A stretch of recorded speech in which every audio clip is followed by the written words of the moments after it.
Y para hablar sobre este tema, ya tenemos conexión con el profesor Jorge Araneda, es doctor en Relaciones Internacionales en Medio Oriente por la Universidad de Ankara y también director ejecutivo de El Intérprete Digital. Profesor Jorge, gracias, muy buenos días, gracias por acompañarnos.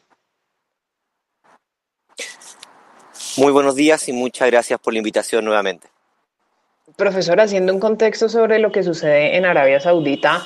¿cómo se encuentra establecido el sistema laboral para las personas que son originarias y para las personas que son migrantes en este país? Particularmente la ley lo que hace es una división bastante estricta en los derechos laborales de los nacionales versus a los extranjeros. De hecho, lo que tiene que ver particularmente con los diferentes sindicatos extranjeros y sobre las demandas que pesan sobre diferentes empresas, ya sea empresas nacionales como extranjeras, pero que tienen residencia en Arabia Saudita, van a ir lógicamente, al igual que en todo el Golfo, van a ir lógicamente saliendo cada vez más reportes porque lo que tenemos que comprender es que el sistema laboral que tiene todo el Golfo, particularmente es un sistema que se ha ido consolidando en los últimos casi 50 años, incluso con la fundación inicial de lo que tenía que ver con el aparato industrial petrolero de la región, que es un sistema llamado Kefala o Kefala, eh, que particularmente lo podemos encontrar en Jordania, en Líbano, lo vimos particularmente en lo que tuvo que ver con Qatar, y que es un sistema que fue constituido para generar una mano de obra barata y abundante, eh, y que lógicamente beneficia no solamente al Estado, sino a las empresas locales,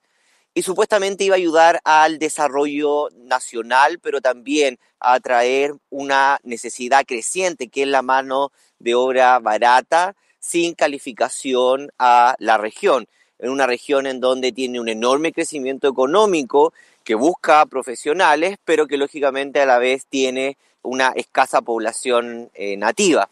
De hecho, este sistema tiene incluso ya normas establecidas en torno a que incluso tratados cuasi bilaterales en donde las empresas locales tienen un patrocinio para emplear trabajadores extranjeros, en su mayoría de Nepal, Bangladesh, India, Filipinas, en donde el patrocinador, y aquí está la clave, el patrocinador es el que cubre los gastos del viaje, proporciona el alojamiento y a menudo dormitorios, en el caso de trabajadores domésticos y trabajadoras domésticas, eh, y por lo tanto es aquí en donde se abre problemas mucho más serios. El trabajador, lógicamente, al recibir este patrocinio,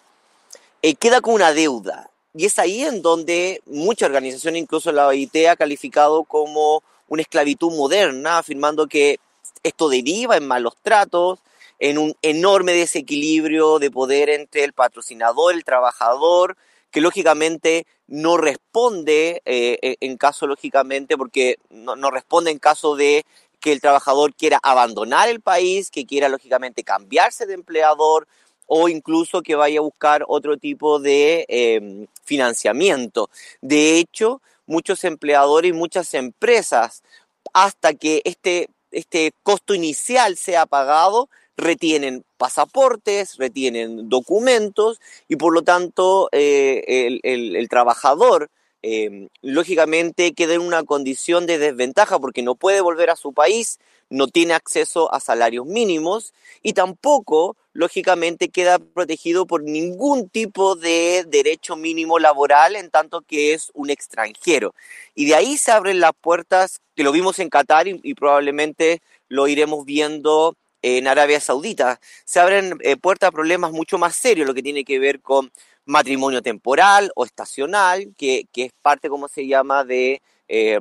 prácticas que se pueden dar en el Golfo, lo que tiene que ver con la mendicidad o explotación, la trata de blancas, la extorsión, incluso rapto, y lo que lógicamente vemos en un sistema mucho más consolidado, pero también en Arabia Saudita, lo vemos en el Líbano, pero también en Arabia Saudita, que tiene que ver con una enorme fuerza laboral de mujeres, de trabajadoras domésticas, que caen bajo este sistema llamado kefala. Profesor, hay algo que llama la atención en todo esto y es que, bueno, ya habíamos dicho, son cerca de 21.000 trabajadores, pero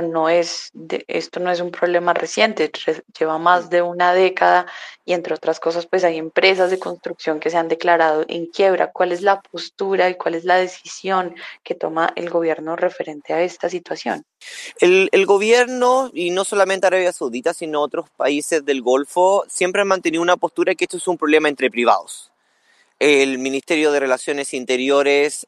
ha generado algún tipo de nueva infraestructura legal para proteger a los trabajadores, pero lógicamente sindicatos, salarios mínimos, lo que tiene que ver con el sistema de visado, que es extremadamente caro.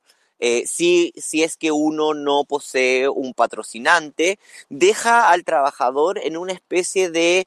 problema o de zona gris legal, en donde al final el Estado no se hace responsable, pero lógicamente en el caso de que el trabajador, por ejemplo, quiere escapar de este empleador que, como les repito, regularmente confisca los pasaportes, teléfonos, o incluso en casos mucho más extremos, confina a los trabajadores a sus casas o a zonas de vivienda, termina creando una servidumbre por deuda en donde el Estado, particularmente las diferentes monarquías del Golfo, plantean de que esto debería solucionarse en términos legales, en juicios, en donde lógicamente cada uno de estos particulares, tanto el empleador como el empleado, llegue a un acuerdo, sin un sistema legal propiamente tal que favorezca un equilibrio de poder entre ambas partes. De ahí que en el Golfo uno puede encontrar, en el caso de estos obreros no calificados, problemas tales como el comercio divisado, lo que tiene que ver con que ciertos trabajadores trabajan en cierta empresa y cuando la empresa quiebra, son transferidos a otra empresa y por lo tanto sus visados son comercializados de una forma cuasi ilegal, siendo traspasados sus deudas o incluso sus documentos nacionales a otra empresa y por lo tanto caen de un trabajo forzoso a otro. Y lo que es más grave, lo que nos lleva a lo que tiene que ver con la situación de residencia ilegal, en donde muchos trabajadores llevan años en el Golfo trabajando, sin lógicamente pasaporte o documentación nacional, porque lógicamente no la pueden recuperar porque han abandonado ciertas empresas que violaban sus derechos como trabajadores, pero también humanos.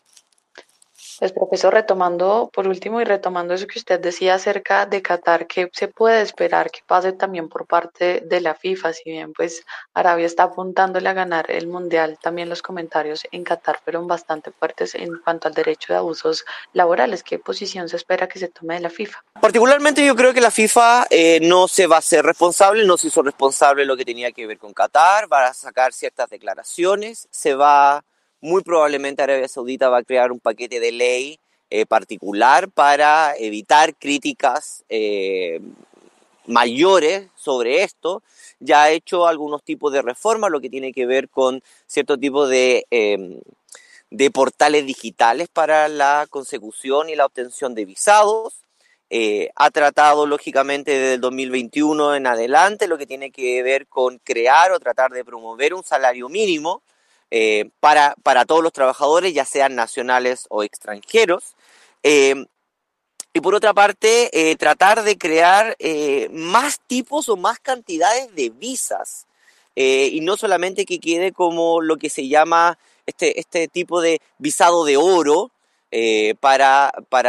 extranjeros, como se llama, que no tienen patrocinio, y crear algún tipo de visados más flexibles. Pero sin duda Arabia Saudita y los países del Golfo tienen una ansia por mantener esta mano de obra barata que llega lógicamente del sudoeste asiático, en cantidades masivas. Estamos hablando de no solamente los 21.000 que ustedes lógicamente mencionaban, sino estamos hablando de millones de personas en Qatar. Lógicamente eran casi 2 millones de personas, lógicamente, en esta situación. No solo porque el área de la construcción y el desarrollo de infraestructura es uno de los pilares del crecimiento de Arabia Saudita, sino también porque la infraestructura nueva de el príncipe heredero de crear esta enorme ciudad en el medio del desierto se basa en mano de obra no nacional, sino en mano de obra no calificada del sudeste asiático, que llega a estas empresas contratistas por un sueldo mucho mayor de lo que podrían encontrar en sus países de origen, pero lógicamente sin una protección legal propiamente tal. Esperemos que la FIFA pueda ejercer ciertos tipos de presión para generar quizás no lo que nosotros conocemos en Latinoamérica o en Europa, que son empleadores o obreros de pleno derecho, con sindicatos, permisos, ¿cómo se llama?, de residencia y contratos escritos, no solamente contratos de palabras, pero que el Golfo avance en esa dirección. Esperemos. Bien, pues conversábamos acerca de Arabia Saudita y las demandas que han hecho en su contra por violación a los derechos humanos y laborales. Lo hacíamos con el profesor Jorge Araneda, doctor en Relaciones Internacionales en Medio Oriente por la Universidad de Ankara y director ejecutivo de El Intérprete Digital. Profesor, gracias por acompañarnos una vez más. Análisis Muchísimas gracias por el espacio y la invitación. Más allá de la información. Y les deseo una excelente semana.